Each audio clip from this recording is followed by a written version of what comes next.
కలుగుతున్నాను. అయితే నేను ఒడ్డు సంఘం చీరాల దగ్గర ఒక చిన్న గ్రామంలో ఉండేటువంటి నన్నం రామదాసు వరదానముల గారి యొక్క 8వ కుమారుడు. 8 మంది సంతానం, ఆఖరివాడు. నా పేరు నన్నం తిరుపతిరావు. ఒకప్పుడు ఊరిలో మంచిగానే ఉన్నవారం. అనుకోకుండా అన్నయ్యకి యాక్సిడెంట్ అవ్వడం వల్ల ఆయనకి కాలు ఒక ఆటో తిరగబడి నడుము మీద పడి స్పైనల్ కార్డు డ్యామేజ్ అయ్యి 2 కాళ్ళు కూడా పనిచేయని పరిస్థితి వచ్చింది. సంవత్సరంన్నరకు పైగా మంచం మీద ఉన్నాడు. ఆ పరిస్థితిలో నాన్న ఇల్లు అమ్మేశాడు. రోడ్డు పక్కన మార్జిన్స్లో పాకా వేసుకొని ఉన్నాం.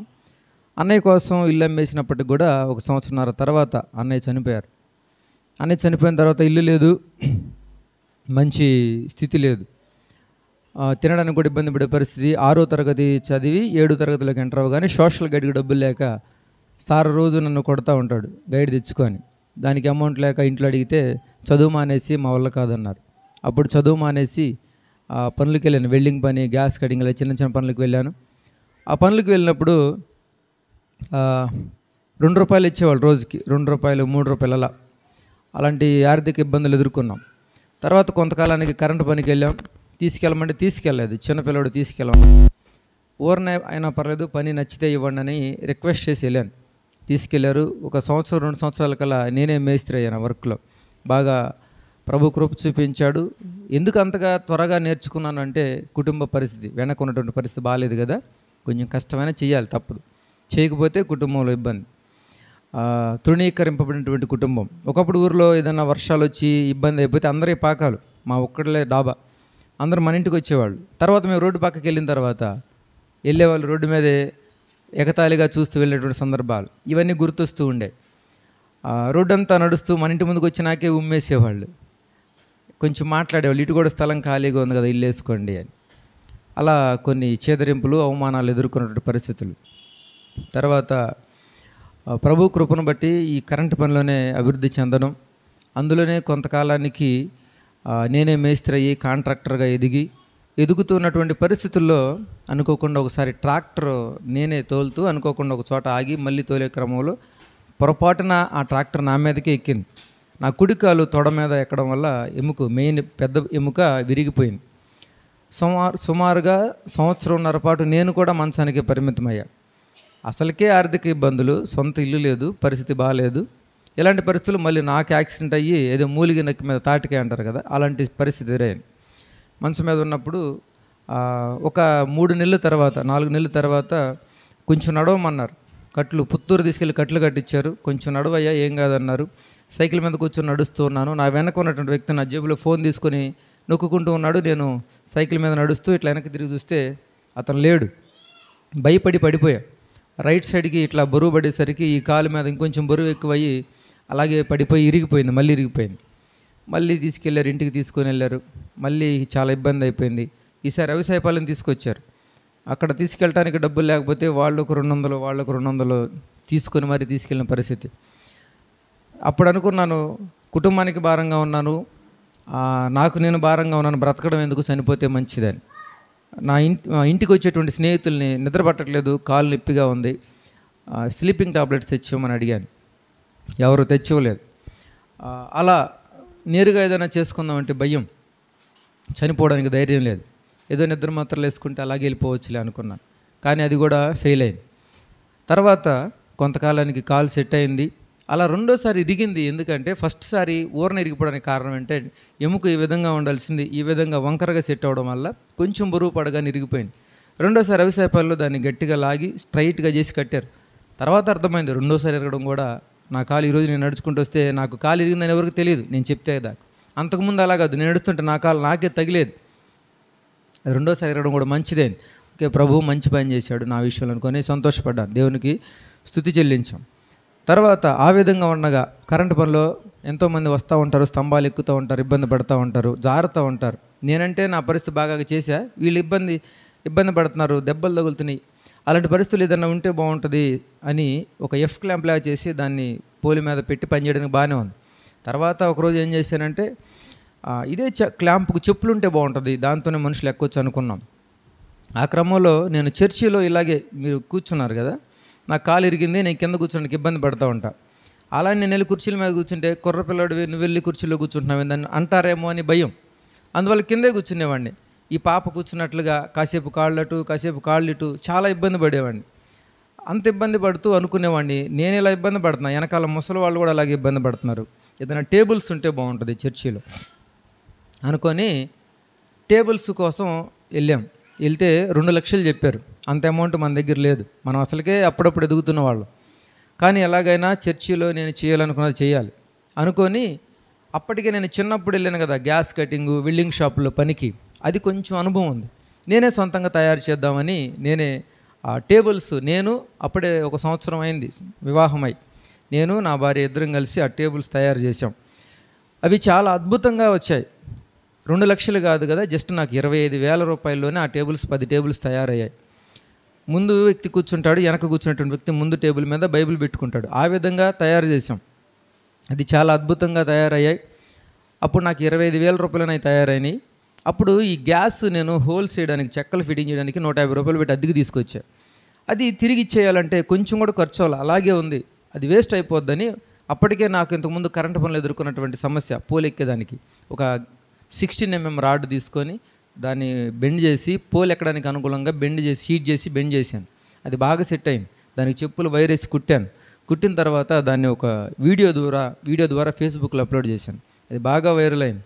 మళ్ళీ నాకు ఫోన్ చేస్తూ ఉన్నారు చాలామంది, అది మా కోసమని చేసాం. ఇంతకుముందు స్తంభాలు ఎక్కాలంటే బాగా దృఢంగా ఉండాలి, అది చేసిన తర్వాత ఆడవాళ్ళైనా ఎక్కొచ్చు, ముసలి వాళ్ళైనా ఎక్కొచ్చు, బలహీనులైనా ఎక్కొచ్చు. ఆ విధంగా పోల్స్ ఎక్కే పని చాలా సులువైపోయింది. దాని ద్వారా అనుకోకుండా కొంతమంది ప్రభుత్వం ద్వారా నాకు కాల్స్ వచ్చినాయి. కాల్స్ చేసి రమ్మంటే దాన్ని చూపించాను, డెమోన్స్ట్రేషన్ చేశాను. అది వాళ్ళందరికీ నచ్చింది. ఎన్నో వందల సంవత్సరాల నుంచి విద్యుత్ కార్మికులు స్తంభాలు ఎక్కడానికి చాలా ఇబ్బంది పడతారు. అది చాలా చిన్న ఆవిష్కరణతో ఆ సమస్య అంతా పోయింది. భారతదేశమే కాదు, ప్రపంచవ్యాప్తంగా మొట్టమొదటి ఆవిష్కరణ అది. అది చూసి ఎన్ఐఆర్డి వాళ్ళు పిలిచి బెస్ట్ ఇన్నోవేటర్ అవార్డు ఇచ్చి ఒక 50,000 అమౌంట్ ఇచ్చారు. తర్వాత ఢిల్లీ నుంచి ఇన్విటేషన్ వచ్చింది. ఈ వీడియోస్ అన్నీ వైరల్ అవుతూ ఉన్నాయి. ఈ ఢిల్లీ వెళ్ళాను. అక్కడ వాళ్ళు ఇదే పోల్ క్లైంబింగ్ షోని వాళ్ళు అక్కడ ప్రజెంటేషన్ చేయించారు నా చేత. అది చేయించిన తర్వాత రాష్ట్రపతి అవార్డుకి నా పేరు నామినేషన్ చేశారు. అక్కడ రాష్ట్రపతి సమక్షంలో నేషనల్ అవార్డు ఇచ్చి 3 లక్షల రూపాయల అమౌంట్ కూడా ఇచ్చారు. తర్వాత ఫిలిప్పీన్స్ నుంచి ఆహ్వానం వచ్చింది. ఫిలిప్పీన్స్ కూడా వెళ్ళాను.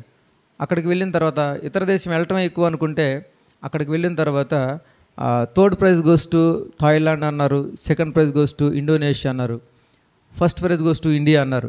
మనదేముందిలే చిన్నది కదా అనుకున్నాను, కానీ అది pole climbing shoe and tree climbing shoe అని చెప్పి మన పేరు అనౌన్స్ చేశారు. ఫిలిప్పీన్స్లో ఇంటర్నేషనల్ అవార్డు ఇచ్చారు. $1,000 ప్రైజ్ మనీ కూడా ఇచ్చారు. ఆ విధంగా నేను చర్చిలో చేసినటువంటి చిన్న పని, కూర్చోడానికి ఇబ్బందిగా ఉంది, టేబుల్స్ 25,000, 25,000 రూపాయల ఖర్చు. 25 రూపాయల గైడ్కి డబ్బు లేక చదువు మానేశాను. 25,000 రూపాయలతో చర్చిలో టేబుల్స్ చేశాను. సుమారు 25 కోట్ల రూపాయలుగా టర్న్ ఓవర్ ఈరోజు నన్నం ఇండస్ట్రీ ద్వారా జరిగింది. దేవుడు చేసినటువంటి అద్భుత కార్యాలు. ఈ క్రమంలో నాకు ఈరోజు ఒక ఇండస్ట్రీ ఉంది, నన్నం ఇండస్ట్రీ. ఒక 10 మంది ఎంప్లాయీస్ ఉన్నారు.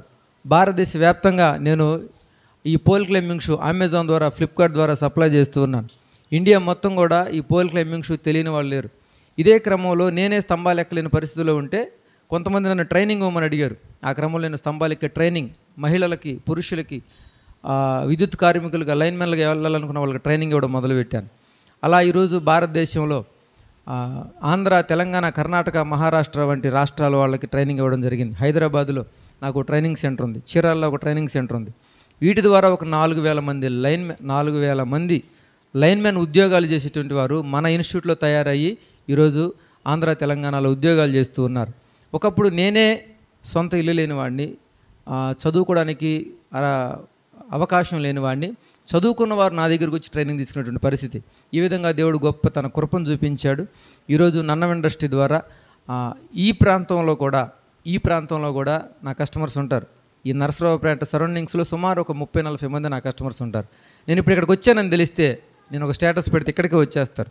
అదేవిధంగా నేను ఆంధ్రప్రదేశ్లో ఏ రాష్ట్రానికి వెళ్ళినా నాకు సంబంధించినటువంటి నా కస్టమర్స్ కానీ, నన్నం స్టూడెంట్స్ కానీ ఖచ్చితంగా ఉండే విధంగా దేవుడు కృప చూపించాడు.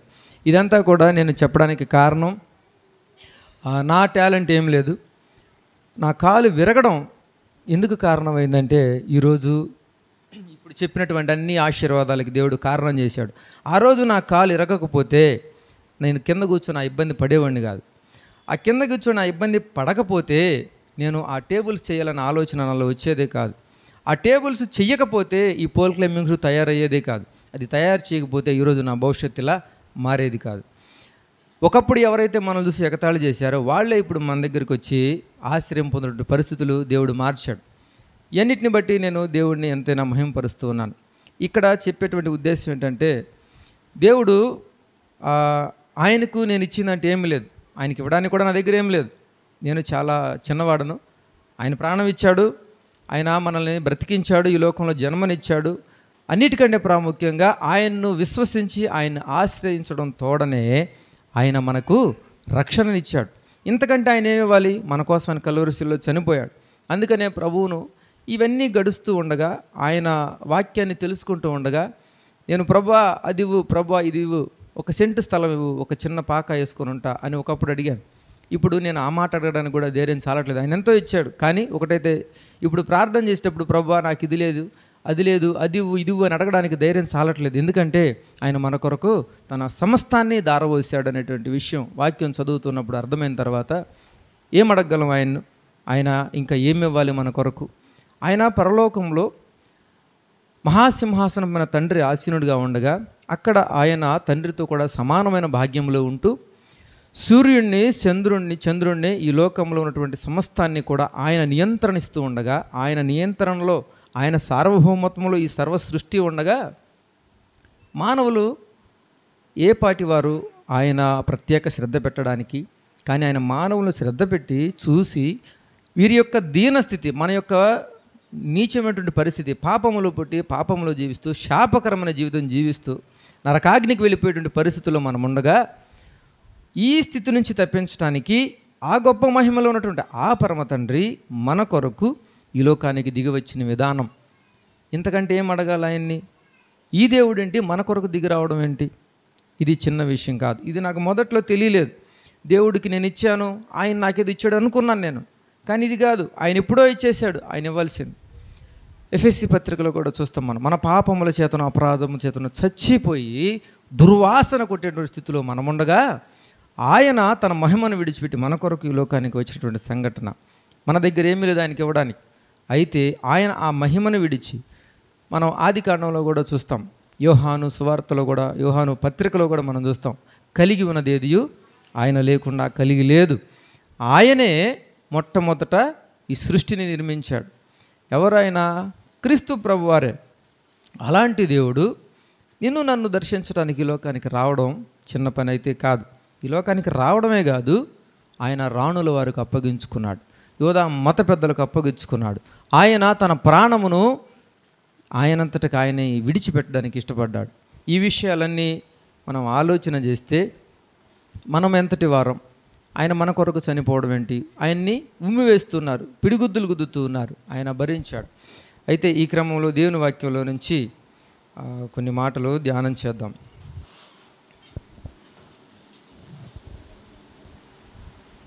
చిన్న ప్రార్థన చేసి దేవుని వాక్యంలోనికి వెళదాం.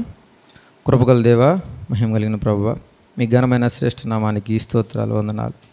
మీ సన్నిధిలో మిమ్మల్ని ఆరాధించడానికి మీ బల్ల చుట్టూ ఒలివ మొక్కల వలె మమ్మల్ని చేర్చారు. ఆయన